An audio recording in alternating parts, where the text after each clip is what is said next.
The planets that are conjunct your ascendant, so let's say they're within about 5 degrees on either side, maybe they're in the 12th house, but especially if they're in the first house, that thing is going to show up constantly, always. It's always going to be in the same realm of how you present yourself. That planet's energy will lend itself to your aura, so to speak. So that's where you get the whole big three kind of thing, where your ascendant is this outside persona thing, the sun is the core of what you are, and then the moon shows sort of your instinct and how your emotions really react to things. Now, when it comes to looks, your ascendant is kind of the most prominent thing you could look at to see what represents how you look. So maybe if Saturn is square to your ascendant, you don't have the easiest time with how you look or how you present. And that is sort of this struggle that you have to kind of grow into. But say if you have like Venus conjunct your ascendant or sextile your ascendant, or Venus has a good aspect to your ascendant, then the way that you present might have this natural charm or beauty to it. But the thing that's important to make a distinction of is that it is not just how you look, it is how you present. So maybe your looks are not the most conventionally beautiful, but your presentation of your personality and everything that comes along with you is this really beautiful thing, right? So of course this is your persona, but it is also the interface that you use to interact with the outside world, sort of in general. So this is how people see you when they first meet you, of course, but it's also how you sort of enter a room. It's like your aura. And what I found is that the reason why is in your childhood, it was what you perceived as the air of the environment around you. So like when you're a little pipsqueak and you're like watching everything play out, the sort of atmosphere that you find yourself in is representative of your ascendant. And then you end up taking that on personally for your entire life. So the ascendant is the exact degree that is rising on the eastern horizon when you're born. Because the Earth rotates so quickly, the ascendant moves 1 degree about every 4 minutes or so. So this is why it is extremely important to have your birth time, because if that birth time is incorrect by even 5 minutes, you can go from being a 29-degree Leo ascendant to being a 0-degree Virgo ascendant. That makes the world of difference.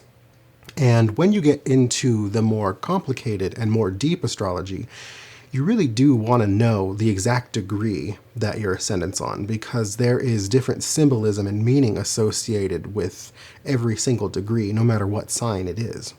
And the ascendant sets the stage for the entire rest of your chart. When the ascendant lands on a certain degree, that determines where all of the rest of the houses are going to be positioned in your chart specifically. So that's where your chart gets extremely personalized. And that's why when people do readings for you, it's extremely important that you have your exact birth time. We can't really go off of, I think I was born within this 30 minutes or so, because that makes the world of difference in your entire chart. This is one of the things that's easiest to see in yourself. So your sun is the center that everything revolves around, but your ascendant is going to be how you present yourself to the outside world.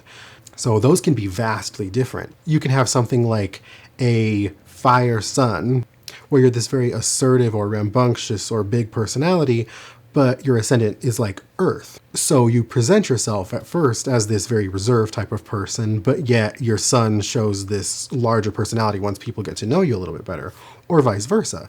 You could have a very grounded type of sun, or let's say a very sensitive or watery type of sun, but then your ascendant presents as this very confident and very big, like fiery thing. That juxtaposition between those two things, or lack thereof, if they happen to be in the same element or in the same sign or things like that. So Some people may present the same way as the core of their being actually is.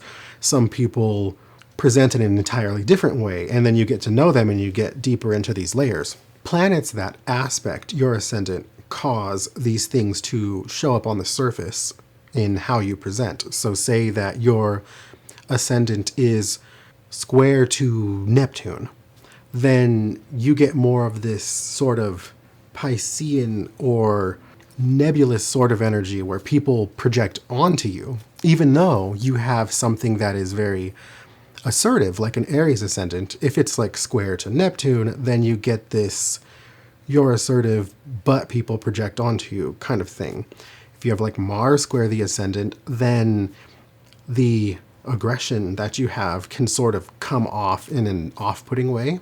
If you have Mars sextile to your ascendant, then you can get like this persona that appears to be very assertive in a very healthy kind of way, or a way that seems endearing. So you can really leverage your ascendant to use as this interface when you understand that that's how you're going to go about interacting with things. So you can really play into that. Perhaps you're like a Capricorn and you're not a very sensitive type of person, but you have something like a Cancer ascendant. You can interact with people in this very motherly or Cancerian type of way, which is something that can really benefit you, even if that sensitivity is not something that is really at your core. So I do personal readings, and if you have your exact birth time, then we can kind of really get into the exact degree of your ascendant, all of the ways that it plays out for you personally, and get really deep information about how even your life will play out, because then we can find how all the other planets fall in certain houses and things like that. But I'm just putting that out there if that's something you might be interested in.